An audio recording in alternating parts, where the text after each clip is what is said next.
की कार्यवाही शुरू हो चुकी है, सीधे आपको लिए चलते हैं। माननीय मंत्री जी, क्वेश्चन नंबर 201 माननीय सदस्य, मान्यवर, जिन सरकारी कंपनियों ने युवाओं को रोजगार दिया है मेरे उनमें बात हो गई। कितने युवाओं मेरी को बात। स्थायी नौकरी मिली है और कितनों को अनुबंध पर रखा गया है? क्या सरकार स्थायी रोजगार के अवसर बढ़ाने के लिए कोई विशेष योजना बना रही है? माननीय अध्यक्ष महोदय, माननीय सदस्य ने युवाओं के रोजगार के निर्माण के बारे में अपना प्रश्न पूछा है। मैं आपके माध्यम से सदन को बताना चाहता हूँ, पिछले 10 साल में मोदी जी के नेतृत्व में देश में रोजगार का निर्माण हुआ, युवाओं को एम्प्लॉयमेंट मिला और पिछले 1 साल में 16 महीने में ही भारत सरकार की ओर से 11 लाख से अधिक युवाओं को रोजगार मेला के माध्यम से रोजगार उपलब्ध कराया गया। माननीय अध्यक्ष महोदय, मैं उसके आगे बताना चाहूँगा कि यूपीए गवर्नमेंट के दरमियान 10 साल का हिसाब किताब करें तो 10 साल में केवल 3 करोड़ रोजगार निर्माण हुआ था, जॉब निर्माण हुआ था। लेकिन मोदी गवर्नमेंट ने 1 दशक में, हम नहीं कहते हैं माननीय अध्यक्ष महोदय, रिजर्व बैंक ने एक क्राइम डेटा डिक्लेयर करा है और रिजर्व बैंक आज से नहीं है, रिजर्व बैंक आज़ादी से के समय से है और प्रति वर्ष एम्प्लॉयमेंट के बारे में वो डेटा रिलीज करते हैं। माननीय अध्यक्ष महोदय, मुझे बताते हुए खुशी हो रही है कि पिछले 10 साल में रिजर्व बैंक के एस्टिमेट के अनुसार 17 करोड़ से अधिक युवाओं को जॉब प्राप्त हुई, रोजगार मिला। ये हमारी सरकार की युवा लक्ष्य नीति का परिणाम है। माननीय अध्यक्ष महोदय, मैं आपके द्वारा ये भी सूचित करना चाहता हूँ, मोदी जी ने रोजगार निर्माण करा और मोदी जी ने आने वाले 5 सालों में भी रोजगार के लिए कार्य योजना भी बनाई। जब मोदी 3 गवर्नमेंट का प्रारंभ हुआ और मोदी 3 गवर्नमेंट के पहले ही बजट में आने वाले 5 साल में 4 करोड़ से अधिक जॉब निर्माण करने के लिए 2 लाख करोड़ से अधिक रकम से खर्च से प्रधानमंत्री विकसित भारत रोजगार योजना भी अनाउंसमेंट करा और ये योजना का आज बहुत अच्छा नतीजा भी मिल रहा है और आने वाले दिनों में देश में 4 करोड़ नए रोजगार निर्माण में भी ये योजना का महत्वपूर्ण योगदान रहेगा। महोदय, जिन सरकारी क्षेत्र की कंपनियों ने युवाओं को रोजगार दिया है उनमें अनुबंध आधारित नियुक्तियों की संख्या कितनी है और स्थायी नियुक्तियों की संख्या कितनी है? साथ ही क्या सरकार ये सुनिश्चित करने के लिए कोई कदम उठा रही है कि युवाओं को स्थायी और सुरक्षित रोजगार मिले? माननीय अध्यक्ष महोदय, युवाओं को स्थायी रोजगार उपलब्ध हो और युवाओं को गवर्नमेंट सेक्टर में, प्राइवेट सेक्टर में जॉब अपॉर्चुनिटी उपलब्ध हो, इसके लिए मोदी सरकार ने जो प्रयास करा है, कोई भी देश में जब मैन्युफैक्चरिंग सेक्टर बढ़ता है तो रोजगार निर्माण होता है, एग्रीकल्चर सेक्टर आगे बढ़ता है तो रोजगार निर्माण होता है। अलग अलग सेक्टर में जब देश में प्रोडक्शन बढ़ता है तो रोजगार का निर्माण होता है। मुझे माननीय अध्यक्ष महोदय बताते हुए खुशी हो रही है, देश में एग्रीकल्चर सेक्टर में 1 दशक पहले रोजगार निर्माण -16% था, वो आज बढ़ के 19% रोजगार निर्माण एग्रीकल्चर सेक्टर में हुआ है।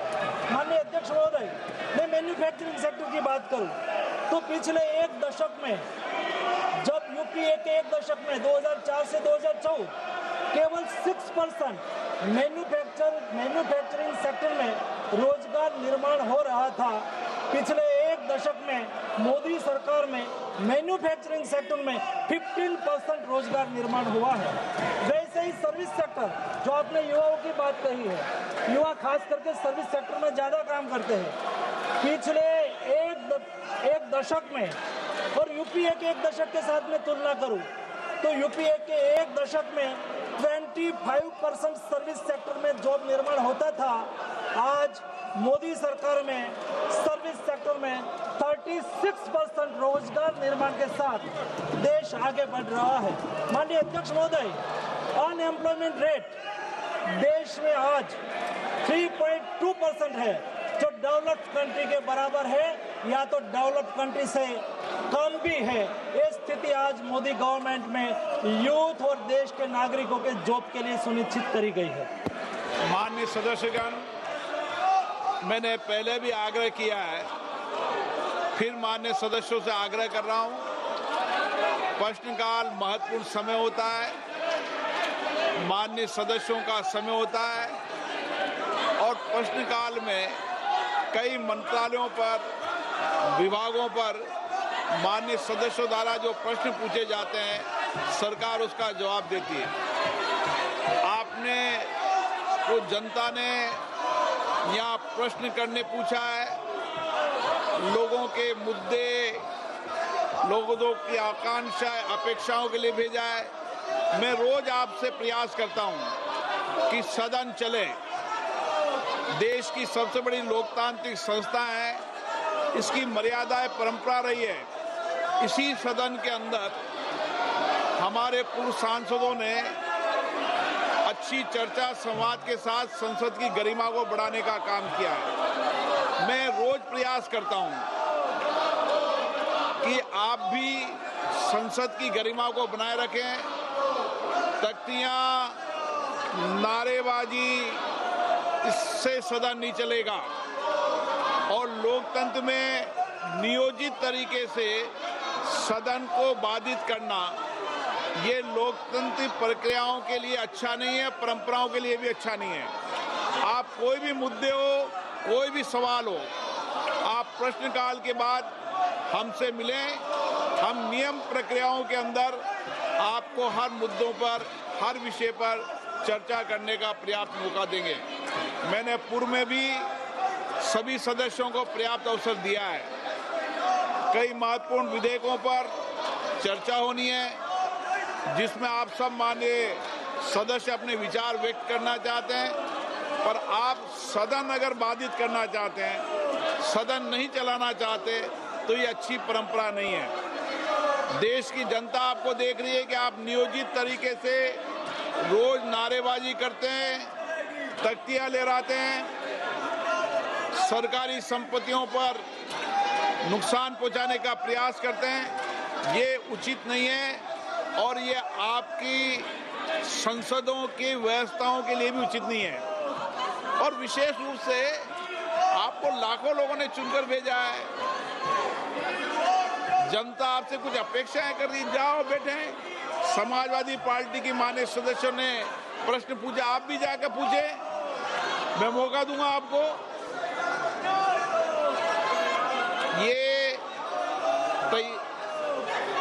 ये आचरण आपका उचित नहीं है।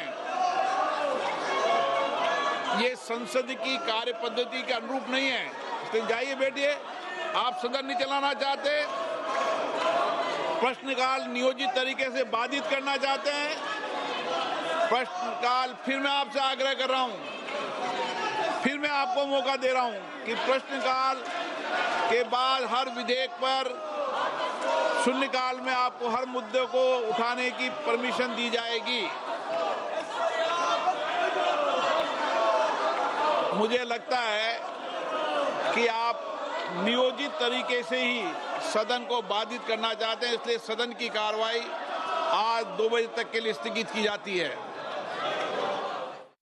तो लोकसभा की कार्यवाही भी 2 बजे तक के लिए स्थगित कर दी गई है। भारी हो हल्ला हंगामा सदन में, विपक्षी सांसदों की तरफ से वेल में आकर के तख्तियां दिखाई गई और इसके बाद आचरण को लेकर के लोकसभा स्पीकर ने बार बार टोका और ये कहा कि ये सही नहीं है, ये प्रक्रिया के अनुरूप नहीं है, आपको इस तरीके से नहीं करना चाहिए। ऐसा लगता है कि विपक्ष नहीं चाहता कि संसद की कार्यवाही चले। ऐसी तमाम बातों का जिक्र ओम बिरला की तरफ से, स्पीकर की तरफ से किया गया, लेकिन बावजूद वहां पर विपक्ष की तरफ से नारेबाजी की जाती है, जिसके बाद दोपहर के 2 बजे तक के लिए कार्यवाही को स्थगित कर दिया गया है। राज्यसभा में भी आपको बताते चले कि कार्यवाही शुरू होने के 1 से 2 मिनट के बाद कार्यवाही को कल तक के लिए स्थगित कर दिया गया, लेकिन लोकसभा